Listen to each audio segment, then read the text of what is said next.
नारे तकबीर, दोनों हाथ ऊंचे करके नारे तकबीर, नारे तकबीर, नारे तकबीर। क्या बहुत ज्यादा हम ऐसी हरकतों को बर्दाश्त नहीं करेंगे। इसके बाद अगर कुछ हुआ, ऐसी घटना हुई, तो सरकार किसी की भी हो, ये मत समझना कि हम कमजोर हैं, ये मत समझना कि हम कुछ कर नहीं सकते। ये समझ लेना कि हम इस मुल्क से मोहब्बत करते हैं। ये मुल्क हमारा उतना ही है जितना तुम्हारा है। आप इम्तियाज जलील के घर पे आइए, मैं वो बर्दाश्त कर सकता हूं, लेकिन मेरी मस्जिद, मेरी इबादतगाह, वहां पर मेरी कुरान शरीफ को जलाया जाता है, जानमाज को जलाया जाता है। जिस मेंबर पर खड़े रहकर हम इस मुल्क में हमारे मौलाना, हमारे उलमाए दीन उसी मेंबर के ऊपर खड़े रहकर इस मुल्क के अंदर अमन रहे, भाईचारगी रहे, इसकी दुआ करते हैं, वो मेंबर को भी तोड़ दिया जाता है। मस्जिद के ऊपर मीनार पे भगवे झंडे लेकर कैसे तोड़फोड़ की जाती है, कैसे नारे लगाए जाते हैं।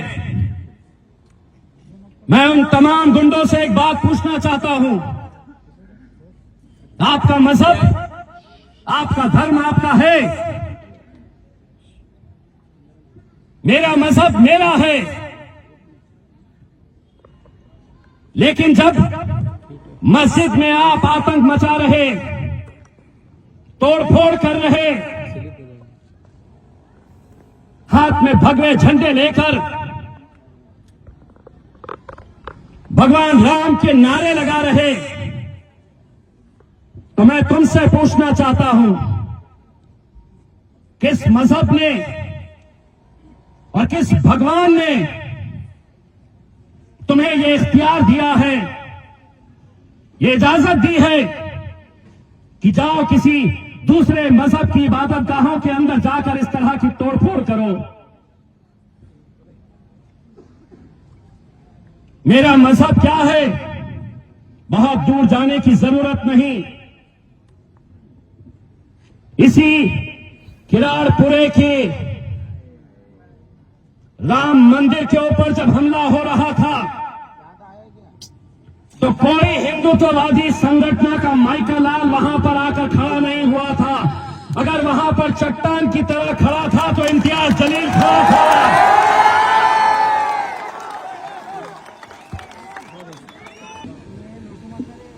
बड़े अफसोस के साथ कहना पड़ रहा है, कोल्हापुर में जिस शख्स ने इस आंदोलन का नेतृत्व किया, उसके पिता को जिताने के लिए मुसलमानों ने 2-2 घंटे 3-3 घंटे लाइन में खड़े रहकर उन्हें जिताने का काम किया। हमें पता नहीं था कि जीत कर आने के बाद तुम क्रिकेट की तरह रंग बदल देंगे। हमें पता नहीं था कि तुम्हें हम जिताएंगे और तुम हमारे ही घर में घुसकर हम पर ही हमला करेंगे। एक बात सुन लो,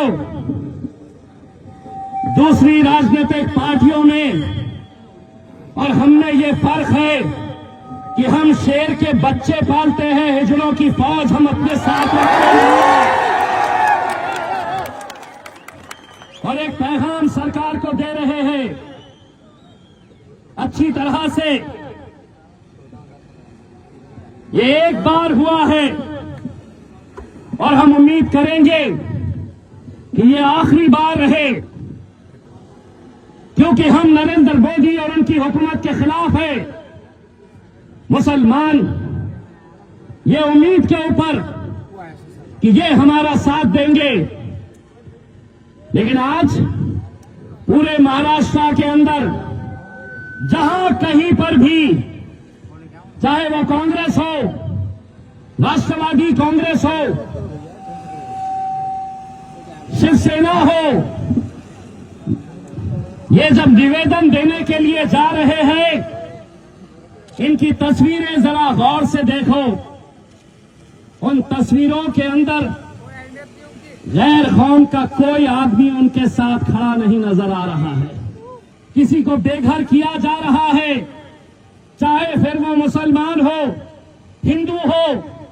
बैरिस्टर असदुद्दीन अवैसी साहब ने कहा कि अगर वो बेघर है तो इंशाअल्लाह मजलिस उन्हें घर देने का काम करेगी। कि हम सियासी तौर के ऊपर बटे हुए हैं, हम फिरकों में बटे हुए हैं, इसीलिए आज जिस खुले तौर के ऊपर हमें निशाना बनाया जा रहा है,